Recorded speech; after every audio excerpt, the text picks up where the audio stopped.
नि सा गा पनि पनि धा पा पद पद गा नि ध सा नि सा गा पनि पनि धा पा पद पद गा नि ध सा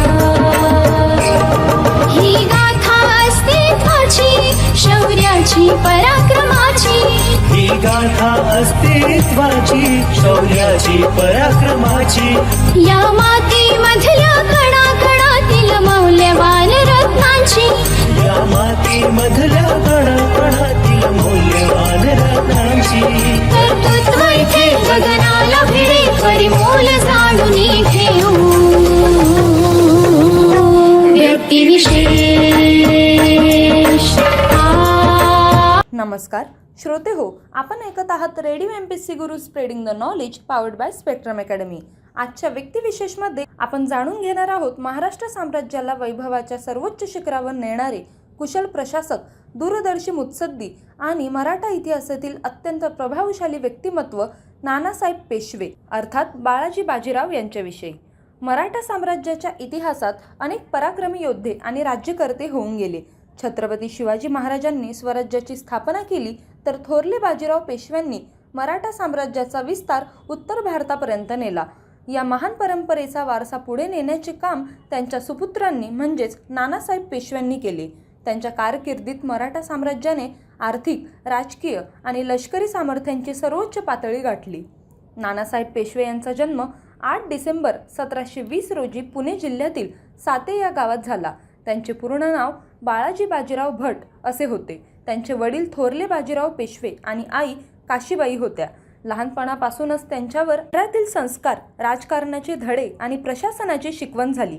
छत्रपती शाहू महाराज त्यांच्यावर विशेष प्रेम करीत आणि त्यांना नानासाहेब या नावाने संबोधत असत. बालपणापासूनच नानासाहेबांनी आपल्या वडिलांच्या मोहिमा, राज्यकारभार आणि राजकीय घडामोडी जवळून पाहिल्या. त्यामुळे त्यांना अल्पवयातच नेतृत्वाची आणि प्रशासनाची जाण प्राप्त झाली. थोरले बाजीराव यांच्यासारखा पराक्रमी पिता आणि छत्रपती शाहू महाराजांसारखा दूरदर्शी शासक यांचा प्रभाव त्यांच्या व्यक्तिमत्वावर पडला. इसवी सन 1740 मध्ये थोरले बाजीराव यांचे निधन झाले. त्यावेळी नानासाहेबांचे वय अवघे 20 वर्ष होते. एवढ्या कमी वयात पेशवेपदाची जबाबदारी सांभाळणे हे अत्यंत कठीण काम होते. अनेक सरदार आणि दरबारी मंडळींना त्यांच्या क्षमतेबद्दल शंका होती, परंतु छत्रपती शाहू महाराजांनी त्यांच्यावर पूर्ण विश्वास दाखवत 25 जून 1740 रोजी सातारा दरबारात त्यांना पेशवाईची वस्त्रे बहाल केली. पेशवेपद स्वीकारल्यानंतर नानासाहेबांनी आपल्या वडिलांचे साम्राज्य विस्ताराचे धोरण पुढे चालू ठेवले. त्यांनी मराठा सरदारांना एकत्र ठेवण्याचा प्रयत्न केला आणि साम्राज्याची आर्थिक व प्रशासकीय व्यवस्था अधिक मजबूत केली. त्यांचा विश्वास होता की मराठा साम्राज्य केवळ युद्धाने नव्हे तर सक्षम प्रशासन आणि आर्थिक स्थैर्याने टिकू शकते. त्यांच्या कारकिर्दीच्या सुरुवातीला त्यांना अनेक राजकीय आव्हानांना सामोरे जावे लागले. नागपूरचे राघोजी भोसले, दाभाडे घराणे आणि इतर काही सरदार यांच्याशी मतभेद निर्माण झाले होते. तरीही नानासाहेबांनी मुत्सद्दीपणाने या समस्या सोडवल्या. राघोजी भोसले यांनी बंगाल, बिहार आणि ओरिसा प्रदेशात मराठा प्रभाव वाढवला. या विस्तारामुळे मराठा साम्राज्याची आर्थिक ताकद मोठ्या प्रमाणावर वाढली.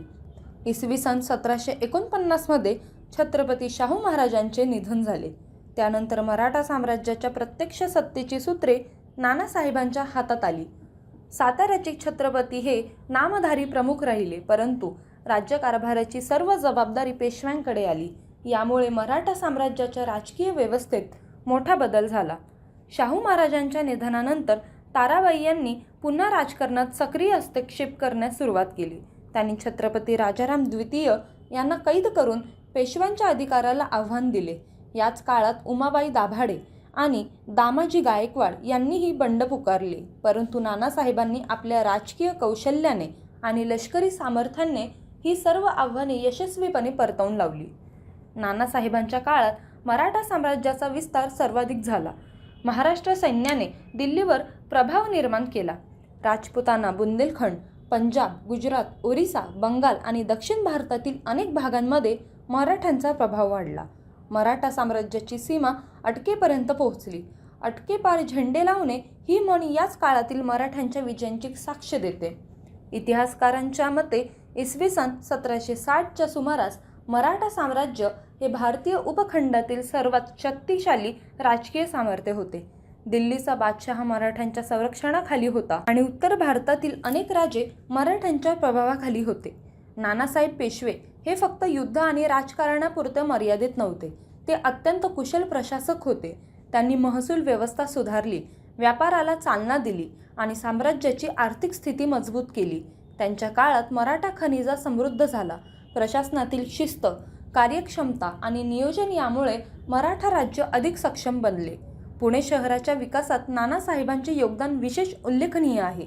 त्यांच्या कारकिर्दीत पुणे हे मराठा साम्राज्याचे राजकीय, सांस्कृतिक आणि प्रशासकीय केंद्र बनले. अनेक मंदिरे, घाट, तलाव, रस्ते आणि सार्वजनिक बांधकामे उभारण्यात आली. पर्वती टेकडीवरील देवस्थानांचा विकास, शहरातील पाणी पुरवठ्याच्या योजना आणि विविध वस्तूंची निर्मिती यामध्ये त्यांचा मोठा वाटा होता. नानासाहेबांच्या काळात मराठा साम्राज्याचा प्रभाव एवढा वाढला होता की भारतातील जवळपास प्रत्येक राजकीय घडामोडीत मराठ्यांचा सहभाग महत्त्वाचा मानला जात होता. दिल्लीच्या राजकारणात हस्तक्षेप करण्या इतकी ताकद मराठ्यांकडे होती. ही परिस्थिती मराठा साम्राज्याच्या सर्वोच्च वैभवाचे प्रतीक मानले जाते. मात्र या यशामागे अनेक आव्हानांही होती. अफगाणिस्तानचा शासक अहमदशहा अब्दाली भारतावर वारंवार आक्रमणे करत होता. उत्तर भारतातील परिस्थिती अधिक गुंतागुंतीची बनत होती. या पार्श्वभूमीवर मराठ्यांनी उत्तर भारतातील आपला प्रभाव टिकवून ठेवण्यासाठी मोठ्या मोहिमा सुरू केल्या. याच संघर्षाचे अंतिम रूप म्हणजे तिसरे पानिपत युद्ध होय.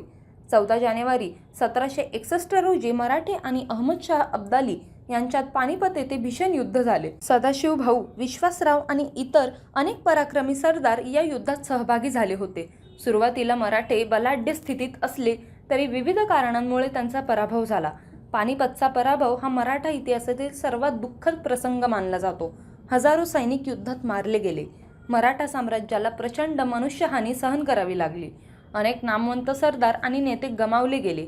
या पराभवाचा सर्वाधिक मानसिक आघात नानासाहेब पेशव्यांना झाला. युद्धात त्यांचा मुलगा विश्वासराव मृत्युमुखी पडला. मराठा साम्राज्याचे झालेले नुकसान आणि आपल्या प्रियजनांचा मृत्यू यामुळे ते पूर्णपणे खचून गेले. पानिपतच्या पराभवानंतर त्यांची प्रकृती झपाट्याने खालवू लागली. अखेरीस 23 जून 1761 रोजी पुण्याच्या पर्वती येथे नानासाहेब पेशव्यांचे निधन झाले. त्यावेळी त्यांचे वय अवघे 40 वर्षे होते. त्यांच्या निधनाने मराठा साम्राज्याने एक दूरदर्शी नेता गमावला. श्रोतेहो, नानासाहेब पेशव्यांचे मूल्यमापन केवळ पानिपतच्या पराभवाच्या आधारे करता येणार नाही. त्यांच्या नेतृत्वाखाली मराठा साम्राज्याने सर्वाधिक विस्तार साधला. त्यांनी प्रशासन मजबूत केले, अर्थव्यवस्था सदृढ केली आणि पुण्याला एक भव्य राजधानीचे स्वरूप दिले. मराठा साम्राज्याला त्यांनी स्थिरता आणि सामर्थ्य हे त्यांच्या कार्याचे सर्वात मोठे यश मानले जाते. आजही इतिहासात नानासाहेब पेशवे हे मराठा साम्राज्याच्या सुवर्ण काळाचे शिल्पकार म्हणून ओळखले जातात.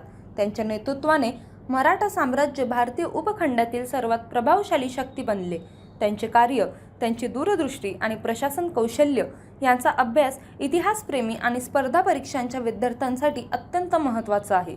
अशा या महान पेशव्याला विनम्र अभिवादन. अशाच महान व्यक्तिमत्वांची माहिती जाणून घेण्यासाठी ऐकत रहा radio MPSC Guru, spreading the knowledge, powered by spectrum academy.